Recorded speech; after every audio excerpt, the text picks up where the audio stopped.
Coucou YouTube, j'espère que vous allez bien les refs. On se retrouve aujourd'hui pour un petit tuto qui m'a été longuement demandé sur Twitch, sur les réseaux, etc. C'est-à-dire un petit tuto pour vous expliquer et pour vous montrer mes paramètres graphiques, mes paramètres Nvidia et mes paramètres in-game pour avoir le meilleur jeu possible, le plus fluide possible avec le plus d'FPS. Du coup, je vais vous montrer ça plus simplement en vous le montrant plutôt qu'en vous donnant les instructions sur Twitch.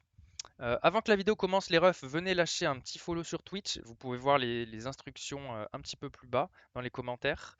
Pensez à lâcher un like, à lâcher un commentaire, à vous abonner à la chaîne, ça nous aide énormément. Et puis les gars, c'est parti, je vais vous montrer ça maintenant. Alors, dans un premier temps, les gars, je vais vous montrer les paramètres Nvidia que j'utilise. Évidemment, les paramètres Nvidia, c'est des choses uniquement qui sont disponibles pour les joueurs PC. Du coup, on utilise la petite commande Alt-Y, je crois que c'est Alt-Z pour les gens qui le font de base sans avoir modifié la touche. On va dans Filtre jeu, style numéro 1 et on fait ajouter des filtres.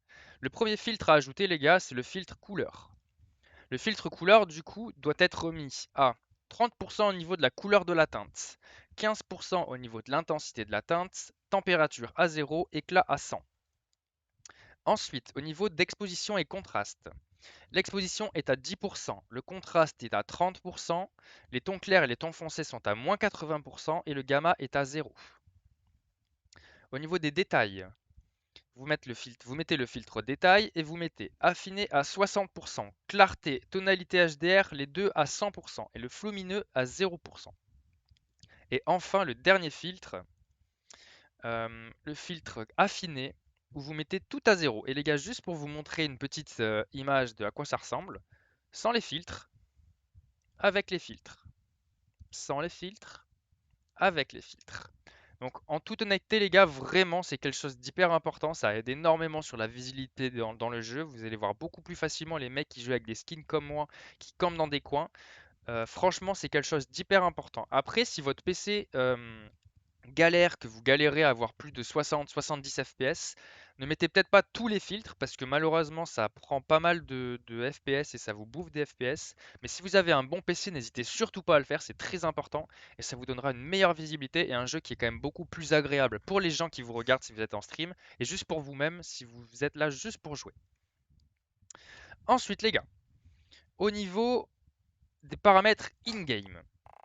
Bon, tout ce qui est clavier-souris, on s'en fout parce que je suis pas un clavier-souris, je joue à la manette. Au niveau des graphismes, je vous conseille de jouer en plein écran. Moi, je joue en plein écran sans bordure parce que je stream et je switch d'écran à droite et à gauche et du coup, c'est plus facile pour moi. Je mets évidemment mon meilleur écran sur les deux et mon adaptateur graphique, c'est ma carte Nvidia. J'ai la chance d'avoir une RTX 3080, du coup, ça va plutôt bien. Ensuite, ça c'est très important, la résolution de rendu doit être en 1900 x 1080. C'est très important, il faut que ça soit à 100. Après, ça dépend de vos écrans, évidemment. Résolution dynamique 100. Fréquence d'image recherchée, bon ça, vu qu'il n'y a pas de fréquence dynamique, de résolution dynamique, on s'en fout. Affichage automatique. Synchroniser toutes les images, synchronisation verticale 100. Limite d'images par seconde personnalisée. Ça les gars, c'est plutôt important si votre PC a tendance à surchauffer. Euh, pour la valeur haute, pour les limites d'images par seconde en jeu, mettez la valeur qui correspond à votre écran. C'est-à-dire que si vous avez un écran à 144 Hz comme moi, mettez 144 parce que même si votre PC est capable d'aller chercher les 200 FPS, si votre écran n'est pas capable de afficher 200 FPS, ça n'a strictement aucun intérêt. Vous allez juste utiliser votre PC, la puissance de votre PC pour rien, et ça va potentiellement vous faire bugger ou le faire surchauffer. Donc vraiment les gars, mettez la valeur qui correspond à votre fréquence d'affichage de l'écran. Pour les deux autres, c'est les menus, les FPS in-game, pardon, dans les menus. Et honnêtement, ça n'a aucun intérêt d'avoir plus de 200 FPS, à part faire surchauffer votre carte graphique. Et vous voyez, là, normalement, mon PC, quand je joue, il est à 80 degrés, un peu moins, 70, 75. Et là, grâce au fait que je bloque les FPS à 30, mon PC est à 60 degrés, ce qui fait que ça lui permet de se reposer et d'avoir une meilleure longévité. C'est très important de faire ça. La luminosité, c'est par rapport à vos préférences. Et ça, pareil. Les meilleurs moments Nvidia, je vous conseille de le désactiver parce que sinon ça va vous prendre énormément d'espace parce que le jeu va clip tout et n'importe quoi. Et ça dépend si votre PC est bon ou non. Si vous avez un très bon PC, désactivez-le, ça va vous faire bugger. Si vous avez un PC qui galère à afficher des FPS, mettez-vous en activé ou activé plus boost si vraiment c'est la galère. Ensuite, au niveau qualité, les gars. Ça, c'est pour les joueurs PC. Évidemment, il y a le champ de vision. Donc, je vous conseille de vous mettre en 120 ou vos préférences, c'est vous qui décidez. Ça, c'est très très important aussi. Je vous conseille de vous mettre en prédéfini. Par défaut, vous êtes en indépendant. L'indépendant fait que vous allez zoomer lorsque vous allez viser et donc vous allez perdre énormément de visibilité. Regardez, là c'est très très explicite. On voit peut-être pas très bien avec ma tête, mais là à gauche, c'est lorsque l'on zoome, ce qui fait qu'on ne voit pas la porte, que l'on peut voir par exemple à droite lorsque l'on est en indépendant, lorsque l'on est pardon en prédéfini. Du coup, je vous conseille vraiment de jouer en prédéfini. Déjà pour la qualité de vos clips, ça sera beaucoup plus intéressant et pour vous pour avoir une meilleure visibilité de ce qui se passe sur vos côtés lorsque vous êtes en train de viser. Mouvement de la caméra, honnêtement, j'étais à 100%, j'ai un tout petit peu baissé, ça ne change strictement rien. C'est purement votre préférence, si vous voyez la différence, franchement, dites-le moi en commentaire, ça m'intéresserait parce que pour le coup, je ne vois pas grand-chose. Au niveau de la qualité d'affichage, bien que j'ai un PC plutôt puissant, j'ai décidé de tout mettre au minimum parce que déjà la différence entre le maximum et le minimum en termes de visibilité et en termes de gameplay est clairement minime. Par contre, la différence entre tout mettre au maximum et tout mettre au minimum par rapport au FPS est immense. Du coup, honnêtement, même si vous avez un très bon PC, à part si c'est quelque chose qui vous dérange et que vous aimez avoir euh, une très très belle qualité de jeu, que vous n'êtes pas là pour la performance, je vous conseille vraiment de tout mettre au minimum. Faible, très basse, faible, faible, 100, 100. Ça, c'est purement, c'est vous qui décidez. Si vous aimez avoir les effets de démembrement et effets de sang, vous pouvez l'activer. L'impact des balles et sprays, j'ai mis 100, mais je vais mettre avec parce que ça, c'est juste le fait de voir si vous avez des balles traçantes ou l'impact des balles. C'est très intéressant. Ça peut être très, très kiffant pour vous, pour les gens qui sont des pigeons comme moi qui achètent des packs dans la boutique. Et affichage pardon, de texture à la demande, on s'en fout. Ensuite, au niveau de l'effet de post-traitement, l'effet cinématographique, je vous le conseille de mettre à 1. Grain de l'image 0, Nvidia DLSS, c'est pareil, ça dépend de votre PC. Si votre PC est bon, mettez 100. Si votre PC galère un petit peu, je vous conseille de mettre performance ou performance ultra plutôt. Ça c'est si vous avez un PC hyper puissant avec un très bon affichage, sinon vous mettez en qualité. L'anticrénelage, c'est pas très important. La profondeur de champ, je vous conseille de la désactiver. C'est ce qui va faire flouter ce qui est un petit peu en arrière-plan et c'est pas, il n'y a aucun intérêt. Honnêtement, mieux vaut tout pouvoir voir correctement. Flou de la caméra, c'est exactement pareil. Je vois pas l'intérêt de mettre du flou. Et pareil pour le flou de mouvement d'arme. Ensuite, au niveau d'ombre et lumière, résolution des ombres, je vous conseille de mettre quand même pas au minimum parce que c'est quand même vraiment dégueulasse et de mettre en normal. Au niveau des caches ombres portées, je vous mets avec, cache ombre du soleil avec, éclairage des particules faibles, DirectX Ray Tracing, je vous mets en 100, occlusion ambiante 100, réflexion de la lumière 100. Ça, c'est mes préférences, mais je vous conseille de suivre plus ou moins la même chose quand même. Alors, au niveau de l'interface, ça c'est pour les joueurs console. Je ne saurais pas trop quoi vous dire. Je sais qu'il y a des filtres daltoniens. Quand je jouais aux consoles, je jouais en Trinatopie. Ça permettait d'avoir des lumières un petit peu plus claires et plus colorées, ce qui est quand même plutôt pas mal. Mais du coup, là, moi, je vais rester en 100. Je vous conseille de désactiver les sous-titres parce qu'à part venir vous déranger, ça n'a aucun intérêt de savoir qu'il faut appuyer pour ouvrir une porte. Pareil pour les astuces, c'est vraiment que de la perte d'information, enfin de la perte de visibilité plutôt.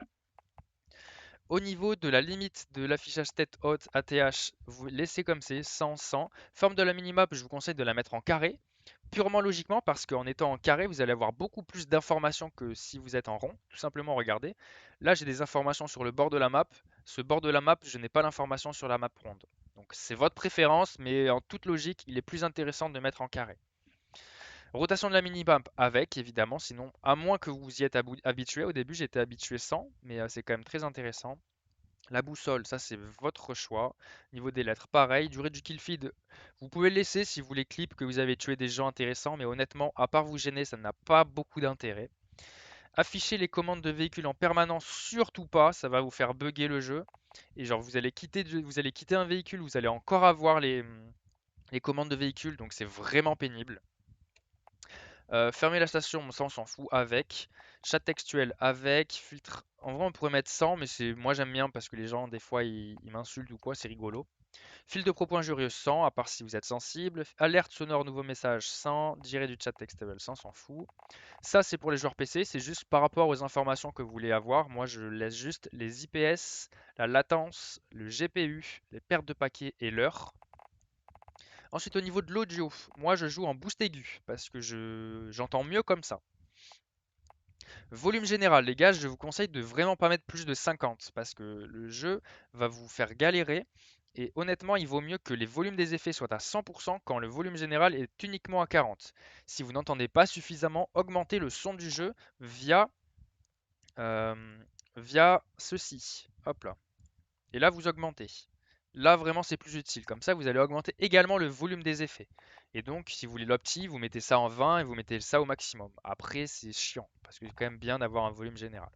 Volume musique, 0, ça n'a aucun intérêt. Volume des dialogues, 0, ça n'a aucun intérêt. Volume des effets, c'est ce qu'il y a de plus important, les gars. Mettez vraiment au maximum. Volume cinématique, 0, musique mastodonte avec, mais honnêtement, je peux vous conseiller de le désactiver, c'est juste pour vous gêner. Alerte sonore d'indication de coup, je vous conseille de mettre en Modern Warfare parce que c'est quand même le plus agréable, je trouve. L'audio mono, surtout désactivez-le. J'étais un con, j'ai joué pendant presque 2 mois avec activé, je ne comprenais pas d'où les ennemis arrivaient. J'ai compris pourquoi au bout de 2 mois, évidemment. Valeur mono 100. Là, sélectionnez votre périphérique. Chat vocal avec, l'appareil, hop hop hop, tout ça, on s'en fout. C'est pas très très important. Ça dépend de votre micro, ça dépend de comment vous aimez entendre vos amis, etc. C'est pas hyper important. Ensuite, au niveau de ma manette, les gars, il y a pas mal de choses importantes. Déjà, il faut savoir que je joue avec une manette SCUF, avec des palettes et des triggers. Euh, et donc, je joue avec les palettes. Je joue en tactique inversée. Ça, c'est purement ma façon de jouer, c'est ce que j'aime le plus. Zone blanche 0-0 tout simplement parce que ma manette est neuve et donc elle a plutôt des bonnes caractéristiques. Je joue en sensi 14-11. Tout simplement, j'aime bien jouer de façon inégale comme ça parce que le fait d'avoir une sensibilité verticale plus faible, ça permet de gérer le recul plus facilement. Et donc, ça nécessite quand même de l'entraînement, de faire pas mal de bots avant de s'y habituer, mais honnêtement, une fois que tu as pris les choses en main, ça te permet d'avoir un recul beaucoup plus intéressant, enfin de gérer plus facilement le recul en tout cas. Ça, c'est très important d'avoir une sensibilité personnalisée pour chaque zoom. C'est-à-dire que pour les petits zooms, pour les zooms x2, les petits zooms, c'est la mire. En gros, le multiplicateur de visée va multiplier votre sensibilité. C'est-à-dire que, en gros, je joue en sensi 14 de base sur mes mouvements où je ne vise pas. À partir du moment où je vise, je vais avoir un multiplicateur qui va venir s'appliquer, qui va réduire ma sensibilité. Ce qui fait que, en visant, je vais certainement être plus précis et ça va être plus facile de gérer le recul. Pour les petits zooms et le zoom x2, je vous conseille de mettre à 0,85 tout simplement parce que c'est un petit réducteur mais pas trop. Et vu qu'on est au corps à corps, généralement avec ce genre de zoom là, c'est plutôt intéressant de pouvoir être quand même plus ou moins mobile. Tout ce qui est au-delà, x3, x4, x5, x6, x7, x8, et gros zoom, mettez à 0,7. Ça vous permettra de gérer beaucoup plus facilement sur les longues distances le recul de vos armes. Type de courbe de réponse de visée. Je vous conseille réellement de mettre dynamique. C'est quelque chose qu'il faut un tout petit peu s'habituer au début, mais ça prend vite en main et ça rectifie pas mal le recul. Vibration manette, mettez 100. Parce que à part vous faire chier et vous gêner, ça n'a aucun intérêt. L'aide à la visée est évidemment standard, c'est le plus simple à jouer. Euh, Ça, on s'en fout. Viser corps à corps. Comment partager ça? On met ça. Annulation de la stabilisation d'armes avec. Viser, faut maintenir. À part si vous avez des préférences très douteuses, mais bon, je vous laisse choisir. Paramètres de visée stable, maintenir. Paramètres des équipements, maintenir. Ça, c'est très important. Le paramètre utiliser, recharger, c'est la commande contextuelle. Si vous ne faites pas ça, vous allez devoir laisser appuyer pour ramasser une arme. C'est ce qu'on a par défaut et c'est très très chiant, il faut réellement le changer le plus vite possible, ça va vous permettre de looter de manière hyper vite et de voler le loot à vos amis les gars. Et vraiment c'est très important. Ensuite, le changement d'arme automatique, ça vous permettra de changer d'arme dès que vous n'avez plus de munitions et ça peut vous sauver dans un duel si vous avez oublié d'appuyer. Paramètres de plaque d'armure, c'est aussi très très très utile les gars, parce qu'il faut se mettre en tout utiliser, sinon vous allez mettre les plaques une par une, et ça va vraiment vous faire perdre beaucoup de temps dans les duels, dans les replaques, et ça va vous permettre de juste taper une fois sur triangle, et de vous replaque entièrement pendant que vous courez sans avoir à le refaire 3 fois. Paramètres de glissade, je vous conseille de mettre appuyé si vous voulez cancel slide proprement. L'avancée automatique, c'est chiant, moi je trouve. Je vous le déconseille. Sprint tactique, c'est appuyer 2 fois. Sprint tactique automatique, très important. Recentrer la caméra véhicule avec. Autodéploiement du parachute, sans. Ça vous permettra de le déployer beaucoup plus tard et d'être beaucoup plus rapide lors d'un spawn. Au niveau du compte, bon, il n'y a rien de très intéressant. Tout ça, on s'en fout.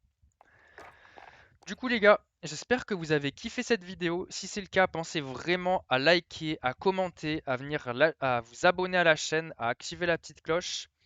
J'espère que ça vous a plu, que ça vous a aidé. Si vous avez d'autres petites questions, venez nous rejoindre sur Twitch. On est en live tous les jours de 18h à 22h avec des parties privées, des tournois qu'on organise chaque semaine et chaque mois. C'était le Bibs, c'était pour la Black Corp, c'était un tuto. J'espère que vous avez kiffé les gars. Passez une bonne journée. Ciao.